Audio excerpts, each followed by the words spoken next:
एक बार की बात है, गौतम बुद्ध अपने शिष्यों के साथ बैठकर उन्हें कुछ समझा रहे थे। बुद्ध के सभी शिष्य बुद्ध को बड़े ध्यान से सुन रहे थे।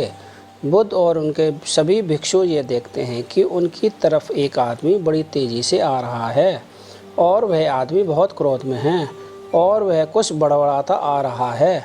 उस व्यक्ति को देख गौतम बुद्ध के कुछ शिष्य समझ जाते हैं कि यह व्यक्ति कुछ गलत करने के उद्देश्य से गौतम बुद्ध के पास आ रहा है। इसलिए गौतम बुद्ध के दो शिष्य दौड़कर उस आदमी के पास चले जाते हैं और उसे रोक लेते हैं। वह उस व्यक्ति से पूछते हैं कि तुम कौन हो और तुम्हें किससे मिलना है। वह व्यक्ति गौतम बुद्ध के शिष्यों से कहता है कि मेरे रास्ते से हट जाओ, आज मैं इस बुद्ध को सबक सिखाकर ही रहूँगा। उस व्यक्ति की बात सुनकर गौतम बुद्ध के शिष्य उस व्यक्ति को शांत करने की कोशिश करते हैं, पर वह व्यक्ति शांत नहीं होता है।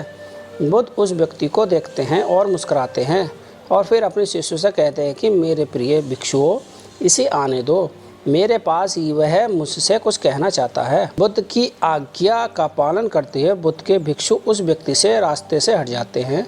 फिर वह व्यक्ति बुद्ध के पास आकर खड़ा हो जाता है। जैसे ही व्यक्ति बुद्ध के पास पहुंचता है, वो बुद्ध को गालियां देना शुरू कर देता है। बुद्ध उस व्यक्ति की गालियां सुनते रहते हैं, परंतु उसे कोई भी उत्तर नहीं देते। बहुत देर तक बुद्ध को गालियां देने के बाद वे व्यक्ति अपने मन में सोचता है कि मेरी गालियों का तो बुद्ध पर कोई भी असर नहीं हो रहा है। इसलिए उस व्यक्ति का क्रोध और भी ज़्यादा बढ़ जाता है और वह व्यक्ति बुद्ध के ऊपर थूक देता है। उसके बाद बुद्ध एक कपड़ा उठाकर उस थूक को पोंछ देते हैं। यह देखकर गौतम बुद्ध के सभी भिक्षुक क्रोध से भर जाते हैं, पर बिना बुद्ध के आज्ञा के कोई भी भिक्षुक अपना क्रोध प्रकट नहीं करता। वह व्यक्ति दोबारा से बुद्ध के ऊपर थूकता है और बुद्ध दोबारा से एक कपड़ा उठाते हैं और उस थूक को साफ कर लेते हैं। फिर बुद्ध मुस्कुराकर इस व्यक्ति से कहते हैं कि मित्र, तुम कुछ और कहना चाहते हो।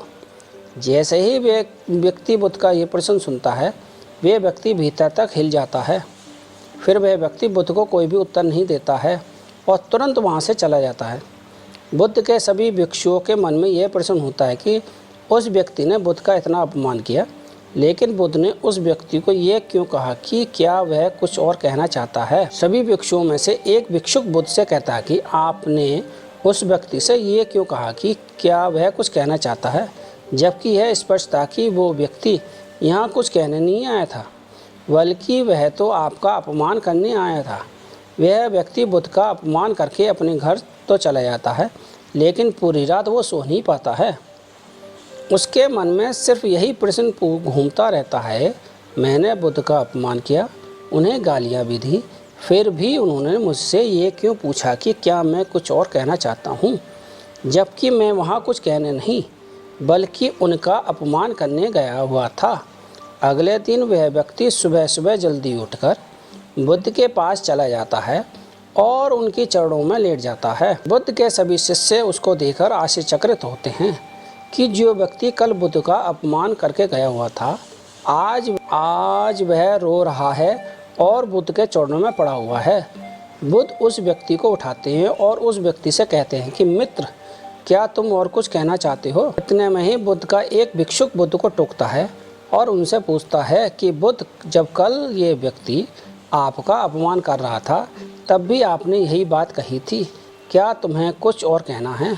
और आज ये व्यक्ति आपके चरणों में पड़ा रो रहा है, आप तब भी यही बात कह रहे हैं, इसका क्या अर्थ है। बुद्ध, कृपा कर समझाइए हमें। बुद्ध कहते हैं कि बात को कहने के लिए शब्द असमर्थ हैं। कल भी यह व्यक्ति मुझसे कुछ कहना चाहता था, पर शब्द असमर्थ थे, इसलिए क्रोध में आकर उसने मुझ पर थूक कर वो बात मुझसे कहने का प्रयास किया।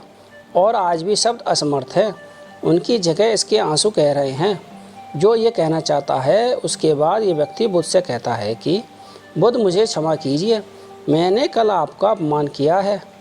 बुद्ध कहते हैं कि तुम्हें क्षमा मांगने की कोई आवश्यकता नहीं है, क्योंकि क्रोध में तुमने किया और उसकी पीड़ा भी तुमने ही पाई। इसमें तुमने दूसरे को क्या नुकसान पहुंचाया। बुद्ध आपने सभी भिक्षुओं को उस व्यक्ति से कहते हैं कि क्रोध जलती हुए अंगारी की तरह है, जिसे हम अपने हाथ में पकड़ते हैं किसी और को पर फेंकने के लिए, लेकिन हम ये भूल जाते हैं कि सबसे पहले उस अंगारे से खुद का ही जलता है। यह कहानी आपको कैसी लगी और आपको इस कहानी से क्या क्या सीखने को मिला, ये हमें नीचे दिए गए कमेंट बॉक्स में कमेंट करके ज़रूर बताइए। साथ ही अगर आपको ये कहानी पसंद आई होगी तो अपने दोस्तों के साथ इसे ज़रूर शेयर कीजिए।